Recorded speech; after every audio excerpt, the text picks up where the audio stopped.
नमस्कार, मी सचिन पवार. तुम्ही पाहत आहात माझं चॅनल आमचा महाराष्ट्र. आज आपण आलो आहोत वसई येथे वसईचा किल्ला पाहण्यासाठी. हा वसईचा किल्ला पोर्तुगीजांनी बांधलेला आहे. इथे एक वसईच्या किल्ल्यावर त्यांनी शहरच वसवलेलं होतं. सर्व काय होतं इथे वसईच्या किल्ल्यावर. त्या किल्ल्याचं आजही बऱ्याचशा इमारती चांगल्या स्थितीत आहेत. तर आपण आज किल्ला पाहूया, या किल्ल्याचा इतिहास जाणूया, भौगोलिक परिस्थिती जाणूया. हा किल्ला कमीत कमी 110 एकर इतक्या मोठ्या क्षेत्रात आहे. चला माझ्यासोबत तुम्ही, मी तुम्हाला दाखवतो किल्ला. हा पहा वसईचा किल्ला. हा मुख्य दरवाजा आहे जो जमिनीच्या लगत आहे. किल्ल्याला 2 दरवाजे आहेत. खाडीच्या दिशेने एक दरवाजा आहे. हे पहा, तुम्ही पाहू शकता. खूप सुंदर असं बांधकाम आहे.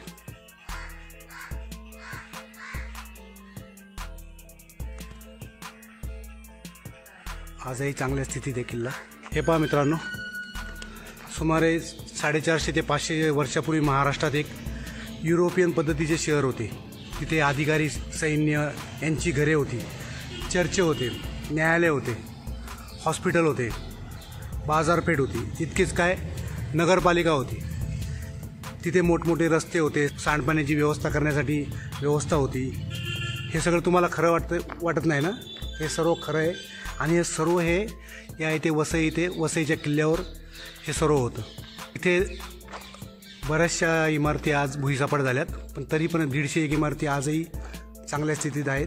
पाहू शकता तुम्ही. तर आज आपण वसईच्या किल्ल्यामध्ये आलेलो आहोत. खूप मोठी अशी जागा आहे, विस्तीर्ण अशी जागा आहे, दिसते.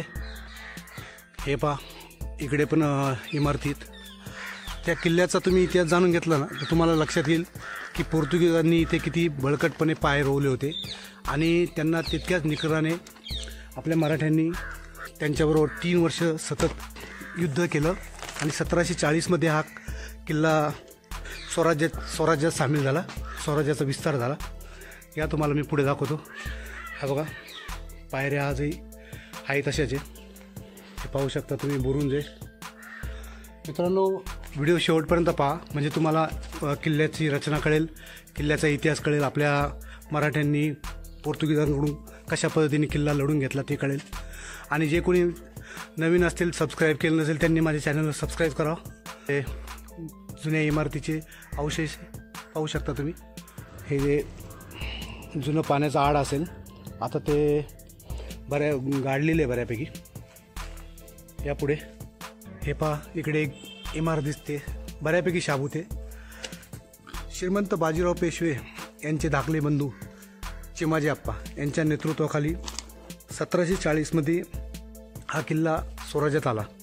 गवत वगैरे वाढलेले किल्ल्याच्या आतमध्ये तुम्ही पाहू शकता. हे जुन्या इमारतीचे अवशेष आहे. चला आता आपण दुसऱ्या इमारतीकडे जाऊया. दुसरी इमारत दाखवतो तुम्हाला. हा तुम्हाला दरवाजा दिसत असेल. वसई, विरार, पालघर ते दमण हा सर्व भाग पोर्तुगीजांकडून मराठ्यांनी स्वराज्यात आणला व या भागावर आपली सत्ता स्थापन केली. 1740मध्ये हा भाग सर्व स्वराज्यात आणला गेला. या किल्ल्याच्या बाबतीत इतिहासकार जे आहेत त्यांचे वेगवेगळे मत आहेत. काही तसं इतिहासकारांच्या मध्ये गुजरातच्या सुलतानाने पोर्तुगीजांना तहात दिला किल्ला, असे काही इतिहासकार म्हणतात. तर काही इतिहासकारांच्या मते 12व्या शतकात भोंगे राजांनी इथे छोटीशी गडी बांधली होती. असे इतिहासकारांची विविध मते या किल्ल्याबद्दल. या आपण आतमध्ये जाऊया. हे पहा, छोट्या छोट्या खोल्या तिथे वरचं पडलेलं आहे, पण इमारतीच्या भिंतीच्या अजूनही शाबूत आहे. पोर्तुगीजांनी वसईचा किल्ला आहे व त्याच्या उत्तरेकडील प्रांताची राजधानी म्हणून हे वसईचा किल्ला वसवला होता. हा किल्ला संपूर्ण 110 एकरमध्ये आहे मित्रांनो. एवढ्या मोठ्या भूभागावर हा बांधलेला किल्ला आहे. या किल्ल्याचे बांधकाम करायला 64 वर्ष लागले होते किल्ल्याला बांधायला. ह्या कमानी पाहू शकता तुम्ही. या इकडे पाहूया. हे पहा, चला जाऊया आपण. पोर्तुगीजांनी ह्या किल्ल्यामध्ये चर्च, राहायला इमारती, बालेकिल्ला, बुरुंज असलेल्या मोठ्या तटबंदी अशा प्रकारचे बांधकाम पोर्तुगीजांनी केले होते. या किल्ल्याचा प्रदेश तुम्हाला एखाद्या सुंदर बेटासारखा दिसेल.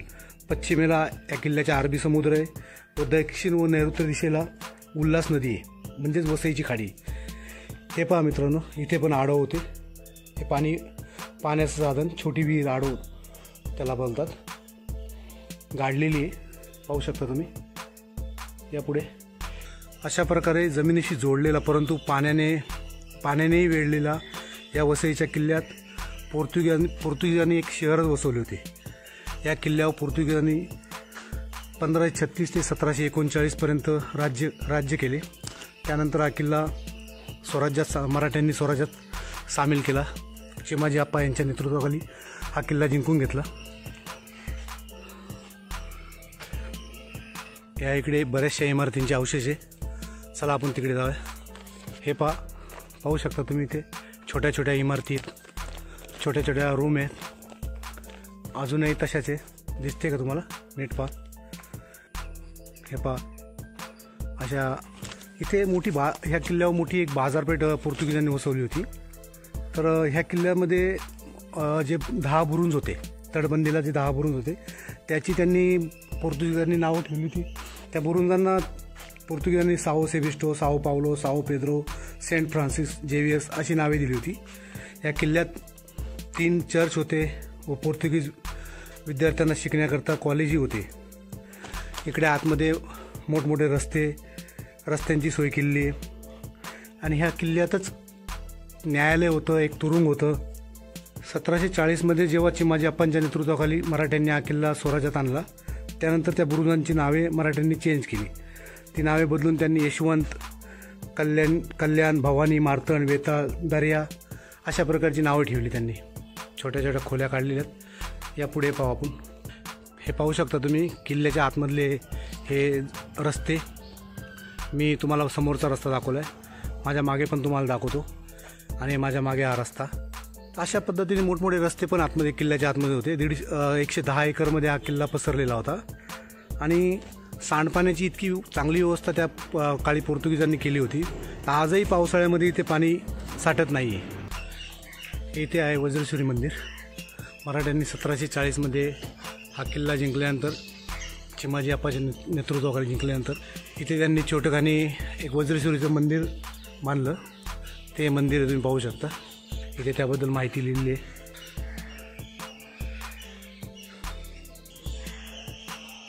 ही किल्ल्याची तटबंदी आणि हा बुरुज आहे. आपण बाहेरच्या साईडला ही तटबंदी आहे आणि इथे बुरुज आहे, पाहू शकता तुम्ही.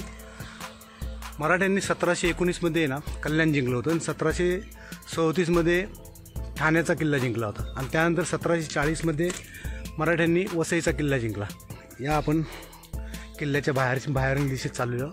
हा पूर्ण तुम्ही बुरुज आणि तटबंदी पाहू शकता बाहेरून. नंतर मी तुम्हाला आतमधून पण दाखवेन. ही पहा, ही तटबंदी आहे. अशा पद्धतीने बाहेरची बाजू आहे किल्ल्याची. तर 1740मध्ये जेव्हा किल्ला जिंकला ना, त्यावेळेला पोर्तुगीजांच्या विरुद्ध मराठे लढले.